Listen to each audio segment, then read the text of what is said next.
day. It's you I live for every day. I'll follow after you every day. I'll walk with you, my Lord. It's you I live for every day. Good afternoon, everybody. As you can see, we're not sitting in my office with me behind my desk like we've done the last several. We moved our location out to our benevolent building, and we're in the room where we store our food that we use in helping people who are in need. We're here in part because I think it kind of fits what we're going to be talking about this afternoon, as Paul talks about the importance in Galatians 5:13 of our serving one another. Now, putting this first in context, Paul has been really upset with the Galatian brethren because he feels like that they're trying to once more embrace Old Testament law. And he's made the point, as he's written, that law is not going to save you, that what's going to save you is Jesus Christ and His grace. And he's telling the brethren here now, listen, you've been set free from law.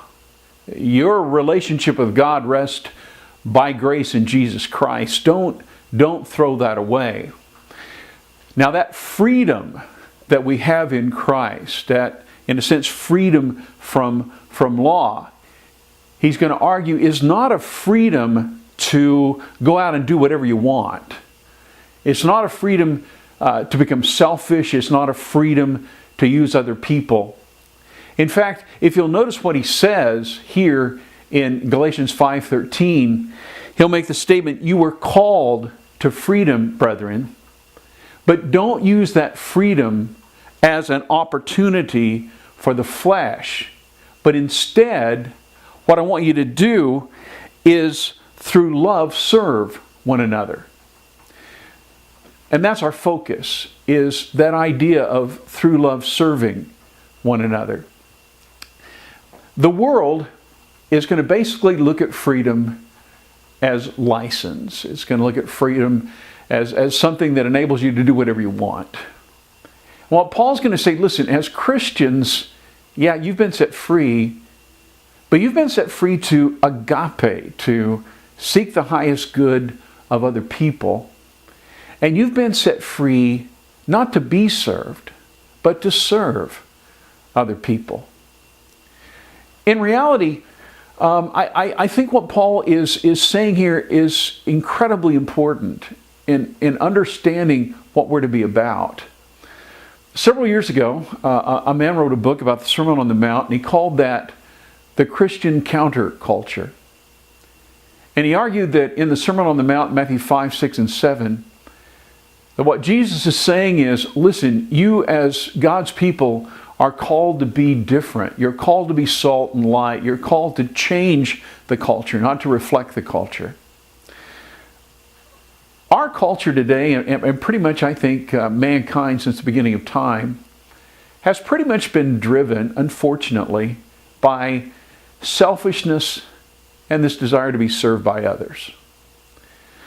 Paul says, Jesus did not set you free to be selfish and to be served by others. Quite the opposite. He set you free to seek others' highest good and to serve others.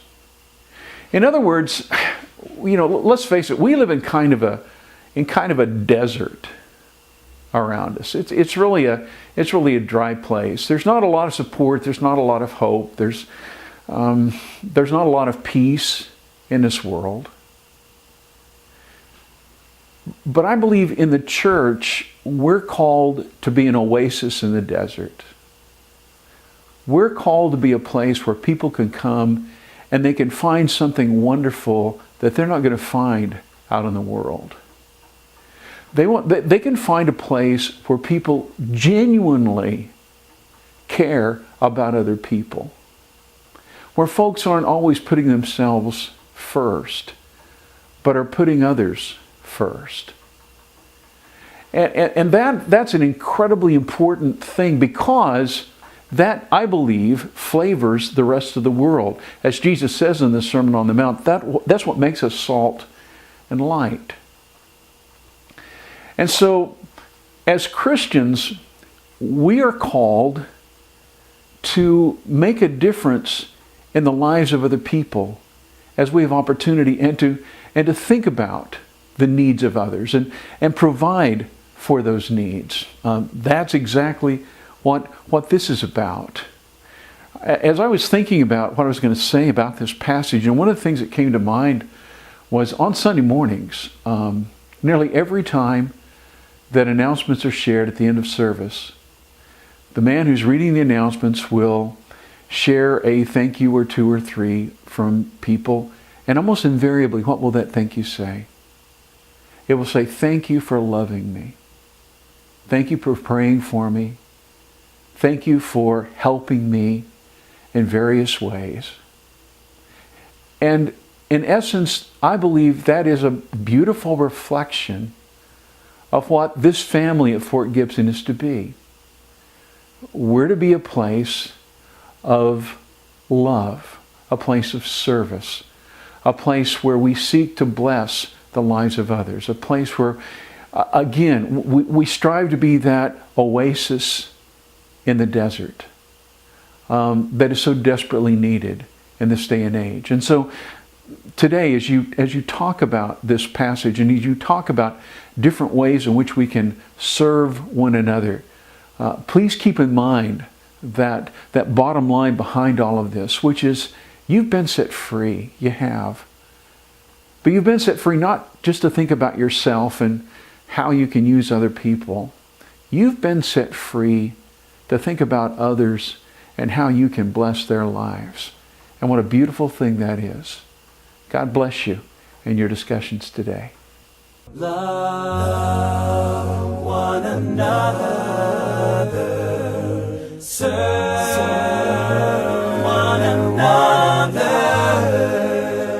Pray for each other. Encourage one another.